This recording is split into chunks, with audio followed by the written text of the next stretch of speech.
Greetings, friends, and welcome back to Wilderness Cooking.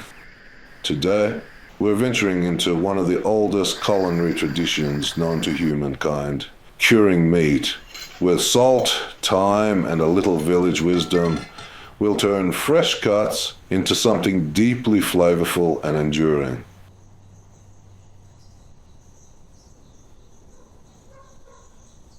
Before we dive into the salting, make sure you're subscribed to the channel and give this video a like.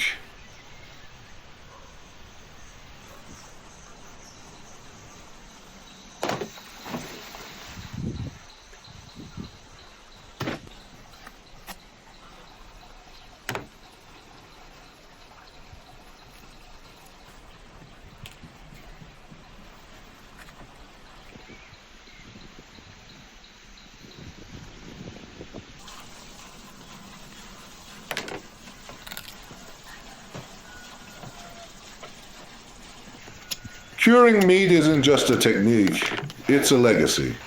Passed down through centuries, it was how people preserved food long before refrigerators and freezers. Today, I honor that tradition with a method tailored to my village lifestyle. Do you know why our ancestors began curing meat in the first place? It wasn't for flavor, though that became a bonus. It was a necessity. When winters were long and game was scarce, salt became a lifeline. So, I'm using a generous amount of coarse salt. It's the backbone of the curing process. It draws out the moisture, creates an inhospitable environment for bacteria, and deepens the flavor. The more evenly you coat the meat, the better the end result.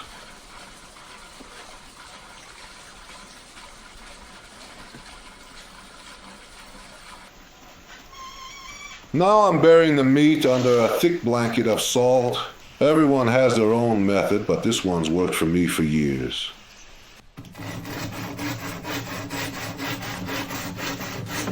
Curing is not a task for the impatient. It demands a particular kind of preparation and, most importantly, a place where the meat can hang quietly as time works its magic. It's not just cooking, it's waiting with intention. That's why I decided to build this simple wooden curing structure myself. Open enough for airflow, shaded enough to stay cool, and sturdy enough to hold the weight of expectation.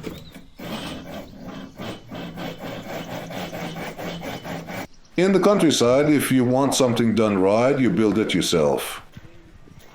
By the way, don't forget to follow us on social media. Just scan the code or follow the link. We're always glad to see you there.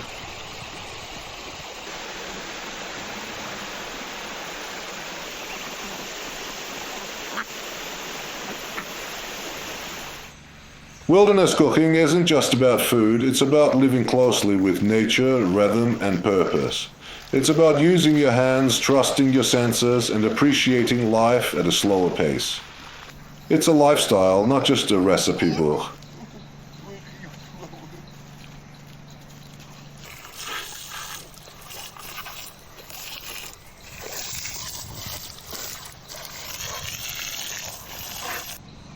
You've had your bath, my friend. Now back to business. Let's check on the meat and see what nature and salt have been up to.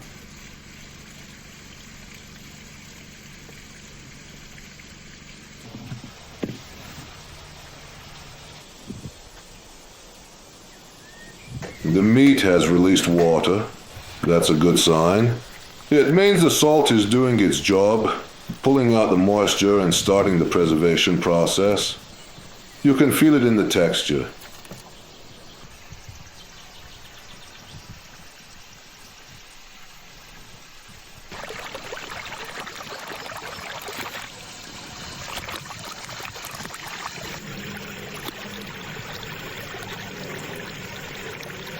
Let's gently rinse off the excess salt now.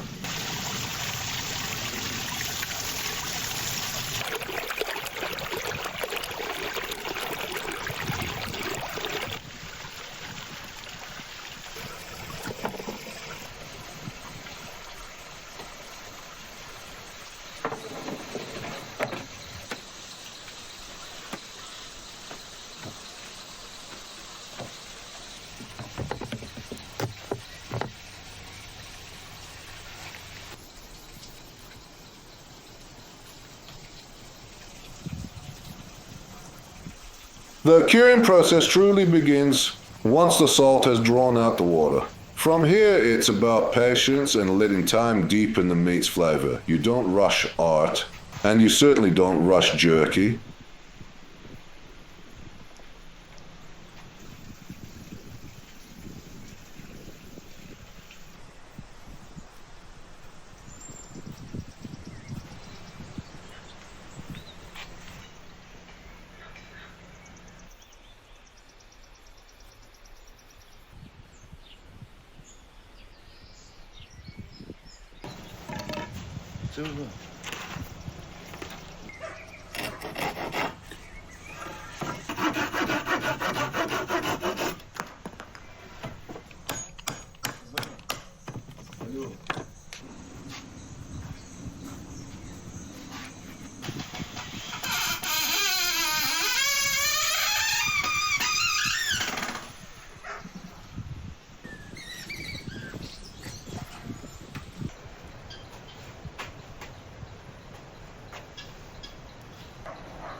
Now, I'm covering the meat with gauze, not just for looks.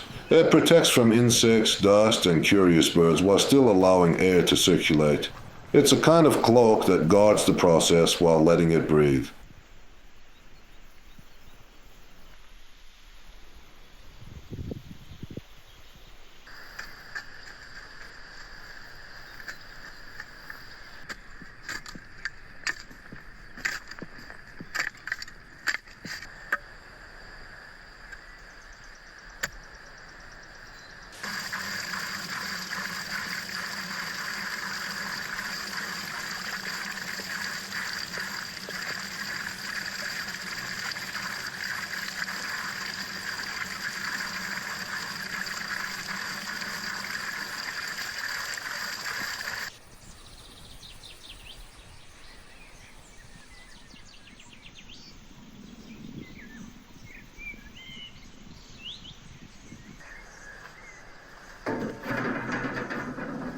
I think enough time has passed.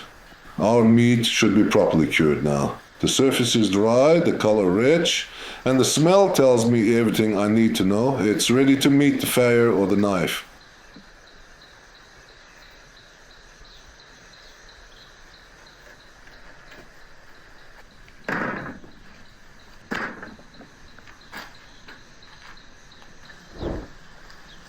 Patience and time have turned this meat into something truly remarkable. And you know, I think the same can be said about my knives, each one forged with care, sharpened with love.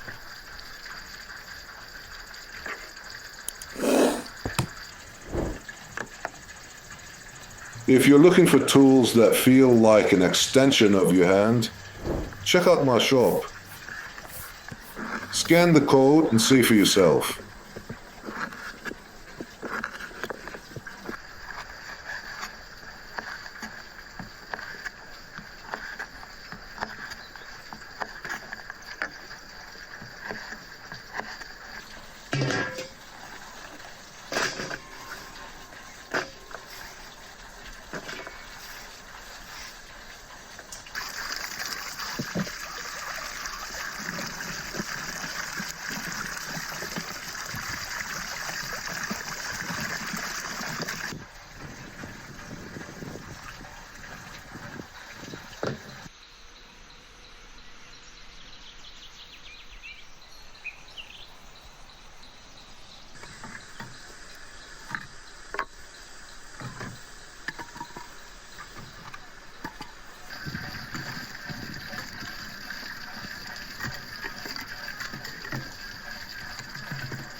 And don't toss those cured bones. They're a treasure for making a hearty, savory broth.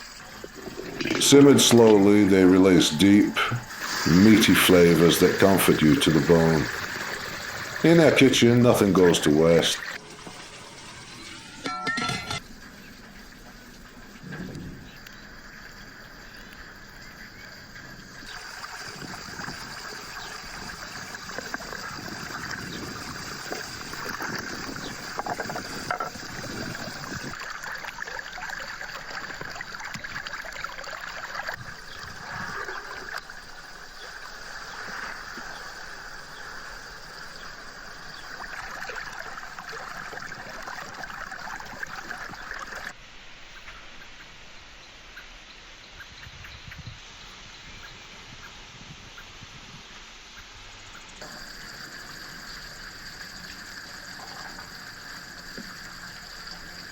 Now, what do you think about a veggie stew kissed with cured meat and rich bone broth?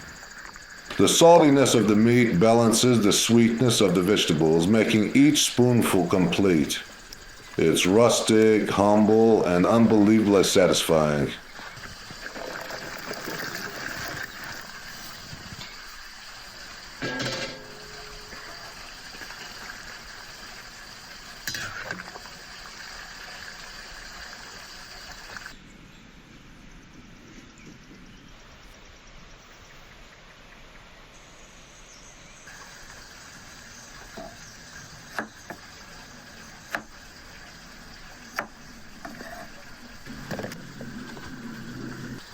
Let's take a step back into history.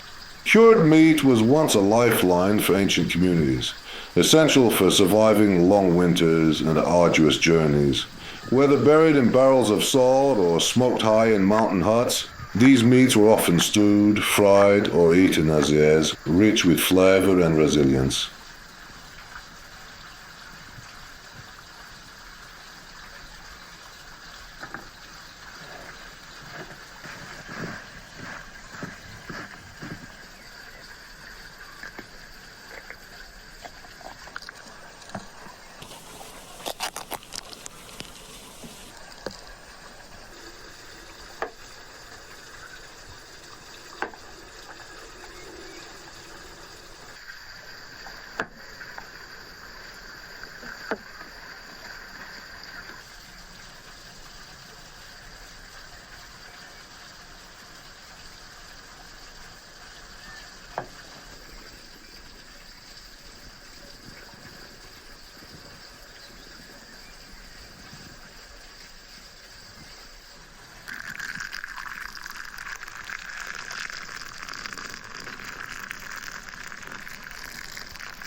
Curing techniques differ around the world, each shaped by climate, culture, and available resources. In Italy, there's prosciutto, in Turkey, pastrma, and across Central Asia, the hearty. Whether air-dried, smoked, or fermented, they all share one purpose: to stretch time and deepen taste.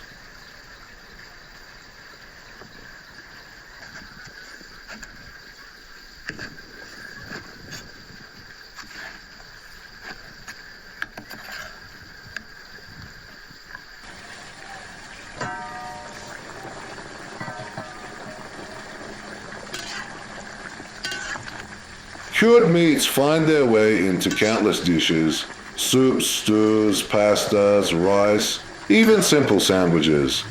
Their intensity adds depth to otherwise mild ingredients, elevating everyday food into something festive.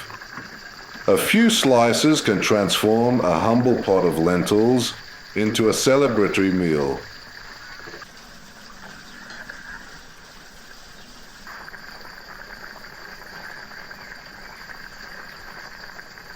And it's not just meat that gets cured.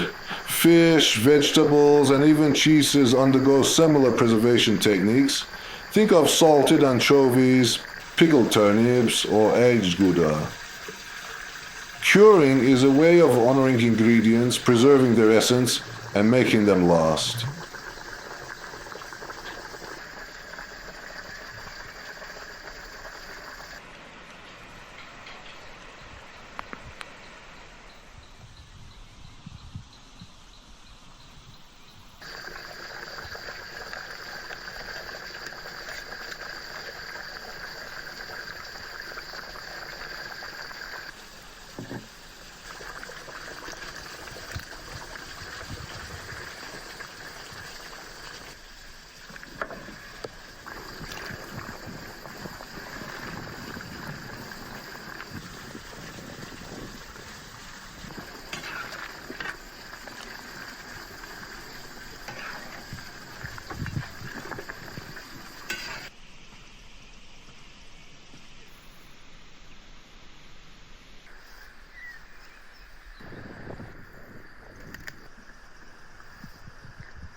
You might be wondering, are there nutritional benefits to cured meat? The answer is yes, in moderation. They're rich in protein, iron, and flavor, but like all preserved foods, best enjoyed as part of a balanced, hearty meal.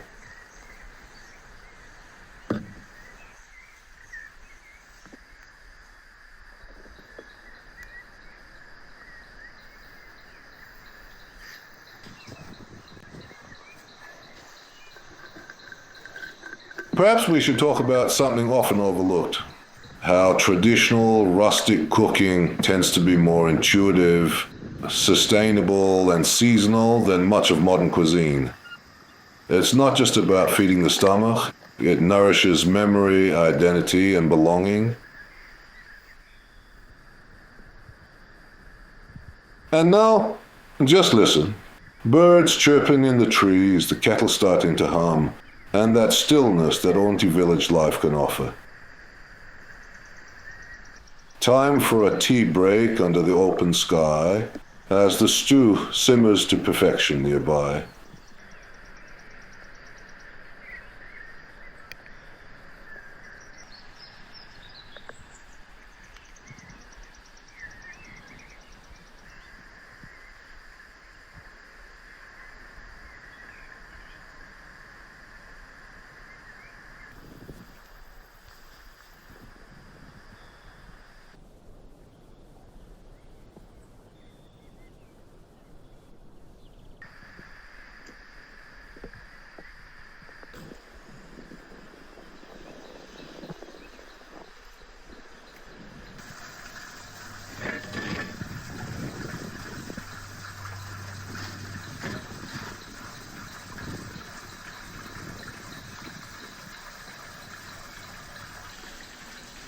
Our stew is ready, and oh, the smell! The broth is glossy and rich, floating with softened vegetables and cured meat, softened into velvet. It looks like something from a folk tale and tastes just as comforting.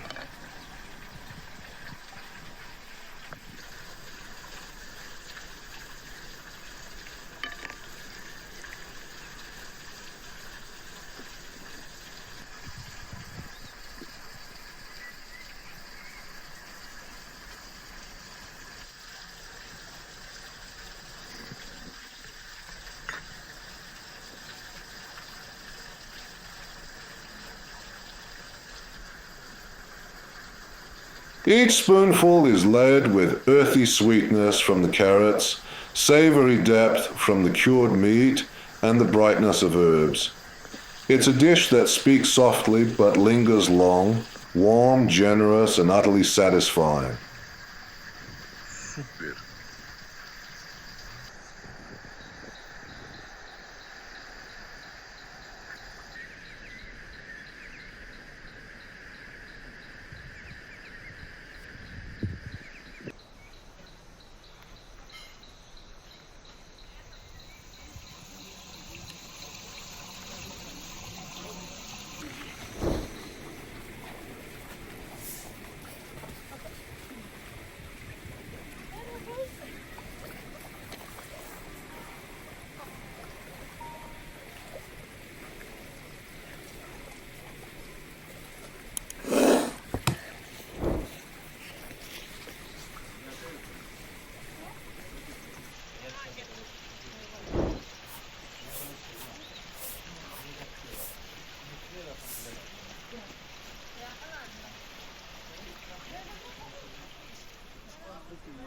The children have gathered around the table, eyes wide with anticipation. There's something so joyful about sharing food with young ones. Their excitement is infectious. Every bite becomes an adventure, every flavor a story.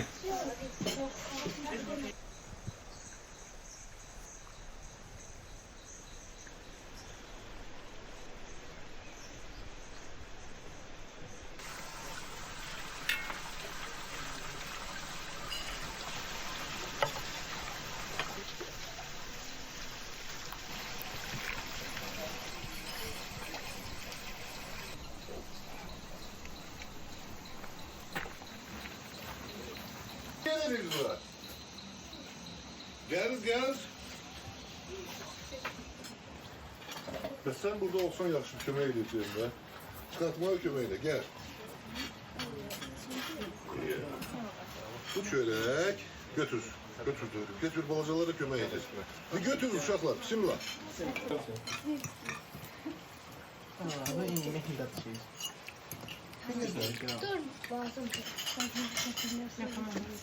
The smell of cured meat wafts through the air, drawing smiles and hungry glances. It's a scent that feels like home, deep, smoky, and nostalgic. It's the kind of smell that brings neighbors to your door.